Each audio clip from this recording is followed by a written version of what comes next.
Push English, and I'm Renuka Singh. And yes, I'm here with some of the creative writing skills, especially the notice writing. I'm sure children, uh, the latest circular of CBSE says that now the even the writing skills they will be asked in the form of MCQs. Okay, so in this MCQ series, this is for classes 11th and 12th, the short writing task notice. See children, for this, first of all, you should be well versed with all the rules and regulations of how to draft a notice, the format of it, the purpose of writing it, and all the kinds of notices, whether it is lost and found, or it is educational notice, or it is about an event or occasion or a fair.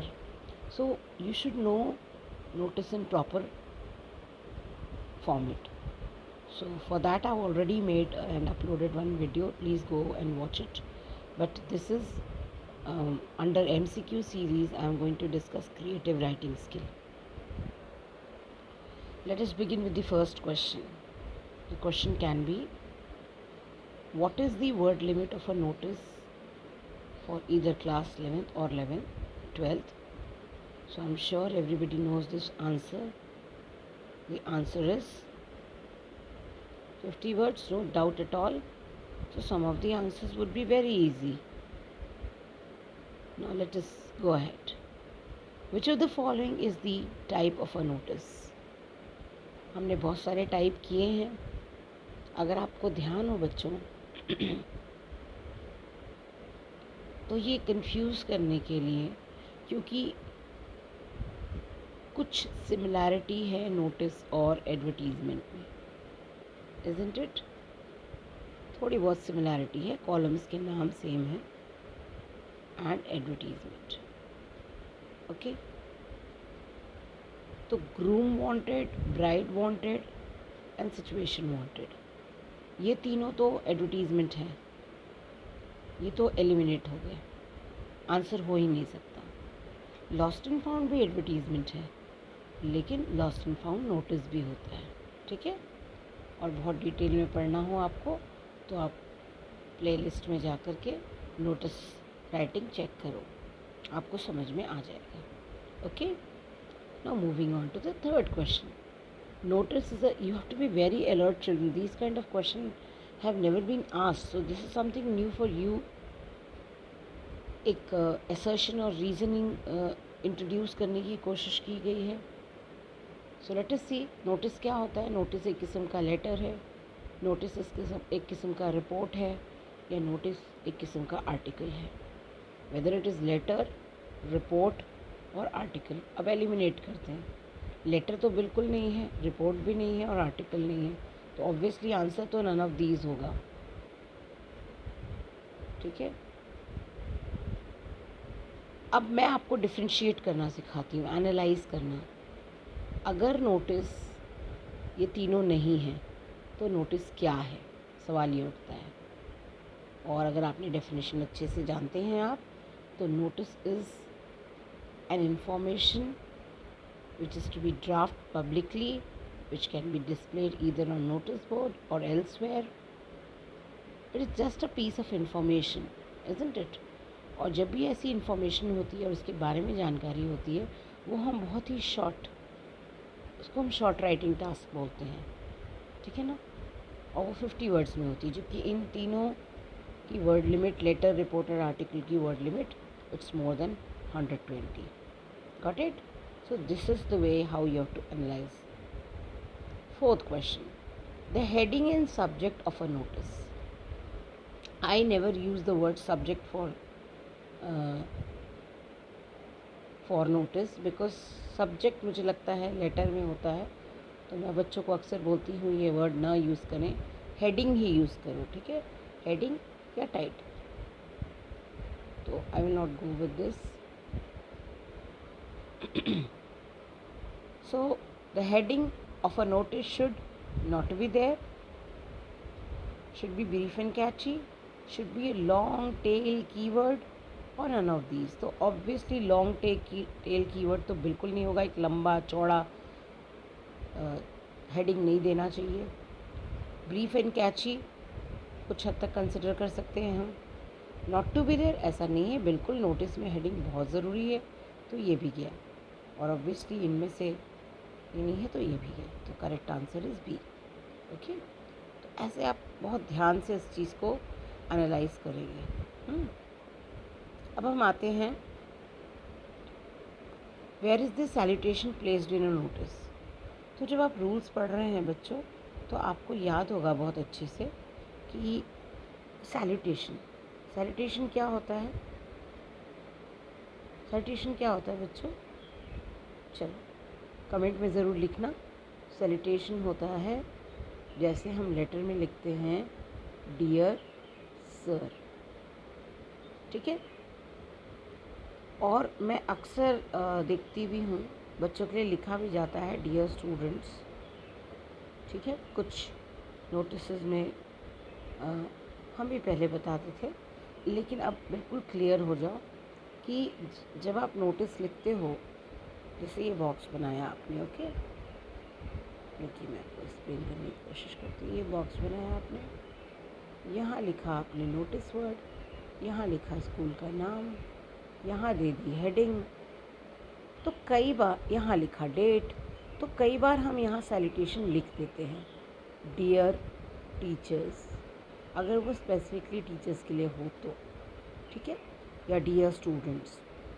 तो मैं ये तो नहीं कहूँगी कि गलत है, लेकिन सैल्यूटेशन में नोटिस लिखने की कोई ज़रूरत होती नहीं है, क्योंकि उसकी बॉडी में हमने बता दिया होता है कि ये नोटिस किसके लिए है। So dear students not required, not actually required. So date के सीधा बाद हम अपना बॉडी नोटिस का शुरू कर देते हैं, ठीक है। So just above the date, below the date, along with date, ये कन्फ्यूजन ही ख़त्म। So there is no need to write salutation in a notice, no need. Which of these is the most suitable way to start the body of a notice? कौन सा सबसे सही तरीका है? Just wait.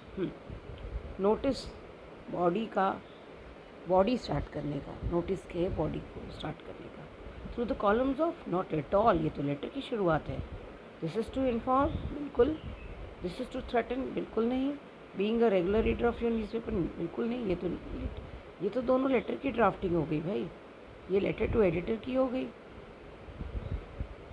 और ये भी लेटर टू एडिटर की हो गई, के लिए हो गया। तो थ्रेटन तो ऑब्वियसली आप करोगे नहीं, तो कौन सा आंसर करेक्ट हुआ? B. What is written on the top of a notice? Notice के ऊपर क्या लिखा रहता है? देखिए, अब here comes a question which we can debate. Why we can debate, I'll tell you children. In some of the books, it's given that you should write notice first and then the name of the organization. In some of the books, it is given that you have to write first the word, first name of organization and then notice. So यहाँ पर ये जो problem आती है, इस पर अभी तक बहुत क्लैरिटी नहीं है। तो हमने अब क्या किया है, हम दोनों वेज में देते हैं। बट अगर ऐसा क्वेश्चन आ जाएगा तो क्या करोगे? So what is written on the top of a notice? तो भाई अगर आ ही रहा है और यहाँ नन नहीं है तो हम कंफ्यूज हो जाएंगे। इसलिए मैंने अपने वीडियो में, हालांकि मैं बहुत श्योर रहती हूँ कि हमें नोटिस पहले लिखना चाहिए, बट इस क्वेश्चन को देखकर मैं भी थोड़ा परप्लेक्स्ड हो गई हूँ कि मैं तो अपने बच्चों को हमेशा बताती हूँ कि नोटिस ब्लॉक लेटर में फर्स्ट लाइन में होना चाहिए, बाई रूल होना भी चाहिए, मुझे ऐसा लगता है, और फिर ऑर्गेनाइजेशन या स्कूल का नाम। लेकिन even CBSE format has accepted both the ways, notice ऊपर लिखो या ऑर्गेनाइजेशन का नाम ऊपर लिखो, बोथ द वेज, ठीक है। नेम ऑफ ऑर्गेनाइजेशन और स्कूल, तो ये इधर लिख सकते हो, ये इधर लिख सकते हो। मैं अब तक बहुत स्ट्रिक्ट थी बच्चों को ये लेकर के कि भाई नहीं, नोटिस से लिखना है, but now also I have also become little liberal. इस किस्म के क्वेश्चन को देखकर तो मुझे भी एक डाउट आ जाता है। So let us go with, because the word notice is not there, so we will go with the B. अगर वर्ड नोटिस होता तो मैं नोटिस ही लिखती, लेकिन ये क्वेश्चन ही बड़ा टेढ़ा है, ठीक है। So let us move on to one more example how the exam is. In exams you are going to have your questions, that is MCQ type. So we have already discussed the MCQs like this, and maybe you can be given input like this: answer the following questions with reference to the context below. और ऐसा एक question आपको दे दिया जाएगा कि आप राहुल या प्रिया हो, हेड बॉय या head girl, Delhi public school Sonipat के या पानीपत के। Your school is going to celebrate, I am sorry, यहाँ योर कर लीजिएगा। Your school is going to celebrate its annual day on 15 September in its premises with pomp and show. Write a notice, simple सा question है, लेकिन आपको draft नहीं करना है जो अब तक आप करते रहे हो, बिकॉज MCQ आ गया है ना। तो अब आपको इसी नोटिस के बेसिस पे, यानी ये जो अभी इनपुट दिया हमने आपको, उसके बेसिस पे आपको 4 या 5 या 3 क्वेश्चन आ जाएंगे, ठीक है। सो select the appropriate subject for this notice होना चाहिए। मैंने कहा ना बहुत सारे मिस्टेक हैं यहाँ पे, सब्जेक्ट कह लो या हेडिंग कह लो, ठीक है ना। मैंने कहा ना हेडिंग वर्ड ज़्यादा यूज़ करना चाहिए, बट कहीं सब्जेक्ट हो तो वो गलत भी नहीं है, आप कर लीजिएगा, ठीक है। सो उसी तरीके से इसको हम, ये किस से रिलेटेड है, ऑब्वियसली एनुअल फंक्शन से रिलेटेड है, तो we will write down annual function, ठीक है। आगे आते हैं, who will assign this notice in the end, who will sign this notice, sorry. और अगर आप मैंने सारे रूल्स बताए हैं आपको पता होना चाहिए कि जो एंड में साइन करता है उसको हम क्या कहते हैं, सिग्नेटरी।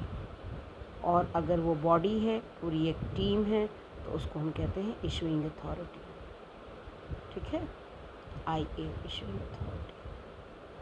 तो इस पर्टिकुलर कंटेक्स्ट में कौन साइन करेगा, तो ऑब्वियसली या तो हेड बॉय करेगा या हेड गर्ल करेगी, या ना हेड बॉय करेगा ना हेड गर्ल करेगी, नन ऑफ दिस। अब देखो बहुत ट्रिकी क्वेश्चन है ये, अब बच्चे कंफ्यूज हो जाएंगे, ठीक है ना। यहाँ होना चाहिए था आइदर हेड बॉय और हेड गर्ल। अब आप कैसे बोल सकते हो कि नोटिस जो है हेड बॉय ही करेगा, अगर आप लड़का है तो ऑब्वियसली हेड बॉय लिखेंगे, और अगर आप लड़की हैं तो आप लिखेंगे हेड गर्ल। तो अगर आप इन दोनों में से कोई भी करोगे तो भी गलत हो जाएगा। तो correct answer would be none of these, क्योंकि एक ऑप्शन होना चाहिए था, और वो होना चाहिए था आइदर हेड बॉय और हेड गर्ल, ठीक है बच्चों। तो उसी तरीके से अब थर्ड क्वेश्चन पे जाते हैं।